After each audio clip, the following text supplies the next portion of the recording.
നമസ്കാരം, news prime മലയാളത്തിലേക്ക് സ്വാഗതം. സുപ്രീം കോടതിയുടെ തെറ്റായ നടപടികൾക്കെതിരെയും ദേശീയ തെരഞ്ഞെടുപ്പ് കമ്മീഷൻ നടപടികൾക്കെതിരെയും ശക്തമായിട്ടുള്ള ദേശീയ പ്രക്ഷോഭം സംഘടിപ്പിക്കാൻ ഇന്ത്യ മുന്നണി ആലോചിക്കുകയാണ്. നമുക്കറിയാം, നേരത്തെ തന്നെ കോക്രോച്ച് ജനതാ പാർട്ടി എന്ന രീതിയിൽ വലിയ പ്രക്ഷോഭം സംഘടിപ്പിക്കാൻ ശ്രമിച്ചപ്പോൾ RSS വലിയ തോതിലുള്ള ഒരു അക്രമ രാഷ്ട്രീയം നടത്തി അഭിജിത്ത് ദീപ്കെ അടക്കം കയ്യേറ്റം ചെയ്തത് നമ്മളെല്ലാവരും കണ്ടതാണ്. ഭയപ്പെടുത്തുക, പിന്തിരിപ്പിക്കുക, ഇതാണ് അവരുടെ ലൈൻ. പക്ഷേ ഇന്ത്യ മുന്നണി കുറച്ചുകൂടി സ്ട്രോങ് ആവുകയാണ്. അതായത് ഇന്ത്യ മുന്നണിയിലുള്ള സഖ്യകക്ഷികൾ കോൺഗ്രസിൻ്റെ വേവ് ലെങ്തിലേക്ക് വന്നുകൊണ്ടിരിക്കുന്നു. നോക്കൂ, കൂടുതൽ പാർട്ടികൾ ഇന്ത്യ മുന്നണിയിലേക്ക് ചെല്ലുന്നു. തൃണമൂൽ കോൺഗ്രസും ശരത് പവാറിൻ്റെ NCPയും ഉദ്ധവ് താക്കറയുടെ ശിവസേനയും ഒക്കെ കോൺഗ്രസിൽ ലയിക്കാൻ പോലും തയ്യാറായി നിൽക്കുന്ന ഒരവസ്ഥ. കോൺഗ്രസ് ബന്ധം ഉപേക്ഷിക്കുന്നവർ ഉപേക്ഷിക്കട്ടെ, ഒപ്പം നിൽക്കുന്നവർ ഏറ്റവും ശക്തമായി വിശ്വാസ്യതയോടെ കൂടെ നിന്നാൽ അധികാരം പിടിക്കാൻ വലിയ താമസമൊന്നും വേണ്ട. അതും കോൺഗ്രസ് തന്നെ 543 സീറ്റുകളിൽ മത്സരിച്ചാൽ പോലും ഇതിലും തിളക്കമാർന്ന രീതിയിൽ ആൾബലം വർദ്ധിപ്പിക്കാൻ കഴിയും എന്ന പ്രഖ്യാപനവുമായി വന്നിരിക്കുകയാണ്. നോക്കൂ, 234 സീറ്റുകളാണ് സഖ്യത്തിൻ്റെ ഭാഗമായി നിന്ന് ഇന്ത്യ മുന്നണിയിൽ മൊത്തം നേടിയത്. അതിനേക്കാൾ കൂടുതൽ സീറ്റ് BJP ഒറ്റയ്ക്ക് നേടി എന്ന് ഗീർവാണം പറയുന്നുണ്ട്.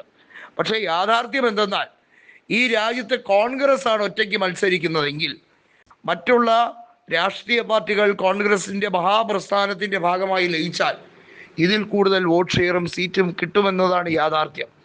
BJPയുടെ സഖ്യകക്ഷികൾ എന്ന് പറയുന്നത് യഥാർത്ഥത്തിൽ അവർക്ക് ശക്തി കേന്ദ്രങ്ങളുണ്ടോ? നിലവിൽ ആന്ധ്രയിലെ TDP ഒഴിച്ച് മറ്റെല്ലാവരും BJPയുടെ മൂട്ടിൽ നിൽക്കുന്നവരല്ലേ? എന്തിനധികം പറയും, നിതീഷ് കുമാർ രാജിവെച്ചതോടെ ജനതാദൾ യുണൈറ്റഡ് പോലും ഇപ്പോൾ തകിടം മറിഞ്ഞിരിക്കുകയാണ്. കുമാരസ്വാമിയുടെ ജനതാദൾ സെക്യുലർ ഒരു മരുന്നിന് പോലും ഇല്ലാത്ത രീതിയിൽ തകർന്നടിഞ്ഞിരിക്കുന്നു എന്നുള്ളതാണ് യാഥാർത്ഥ്യം. ഇതൊക്കെയാണ് BJPയുടെ സഖ്യകക്ഷികളുടെ യാഥാർത്ഥ്യം എന്ന് പറയുന്നത്. അവസ്ഥ എന്ന് പറയുന്നത് ഇതൊക്കെയാണ്. അതായത് BJP ഒരിക്കലും സഖ്യകക്ഷികളെ പ്രൊമോട്ട് ചെയ്യാറില്ല.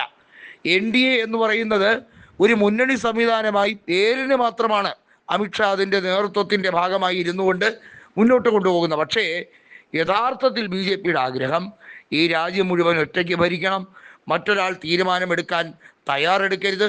നോക്കൂ, TDPയും ഐക്യ ജനതാദളും ഇല്ലാതെ ഇത്തവണ 3ാം പ്രാവശ്യം നരേന്ദ്രമോദിക്ക് സത്യപ്രതിജ്ഞ ചെയ്യാൻ പോലും കഴിയുമായിരുന്നില്ല. എന്നിട്ട് കൂടി TDPക്കോ ഐക്യ ജനതാദളിനോ പ്രധാനപ്പെട്ട വകുപ്പുകളൊന്നും തന്നെ കൊടുത്തിട്ടില്ല എന്നുള്ളതാണ് യാഥാർത്ഥ്യം. അവരെ വിരട്ടി ഒപ്പം നിർത്താനുള്ള മറ്റ് മാർഗങ്ങൾ എന്തൊക്കെയാണ് അവലംബിക്കേണ്ടതെന്ന് വളരെ വ്യക്തമായി അണുവിട തെറ്റാതെ ഉറച്ച ബോധ്യത്തോടെ എടുക്കാൻ അവർക്ക് തന്നെ പ്രത്യേകമായിട്ടുള്ള നിർദ്ദേശം കൊടുക്കാനുള്ള കോർ കമ്മിറ്റി അംഗങ്ങളുണ്ട്. അവരാണ് തീരുമാനിക്കുന്നത് ഏതൊക്കെ മന്ത്രിമാർ മറ്റുള്ള സഖ്യകക്ഷികൾക്കാകാം. അത്രേ പാടുള്ളൂ. അതല്ല കോൺഗ്രസ് എടുത്തിട്ടുള്ള തീരുമാനങ്ങൾ. പലപ്പോഴും അത് തെറ്റാറുണ്ട്. ഉദാഹരണത്തിന് 2009 കോൺഗ്രസ് DMKക്ക് കൊടുത്ത വകുപ്പുകൾ, അതുവഴി DMK നടത്തിയ കോടിക്കണക്കിന് രൂപയുടെ അഴിമതി, അതിൻ്റെ മുഴുവൻ പാപഭാരവും ഒറ്റയ്ക്ക് ചുമന്നത് കോൺഗ്രസ് തന്നെയാണ്. അവിടെയാണ് കോൺഗ്രസ്സിന് തെറ്റുപറ്റിയത്. സഖ്യകക്ഷികളെ വിശ്വാസത്തിലെടുക്കാൻ പരിപൂർണമായി കഴിഞ്ഞിട്ടില്ല. പക്ഷേ അതിന് കഴിയുന്ന നാളുണ്ടെങ്കിൽ തിരിച്ച് വൻ വിജയത്തിലേക്ക് വരാൻ കഴിയും. 3-2 ഭൂരിപക്ഷവുമായി വരാനും കഴിയും.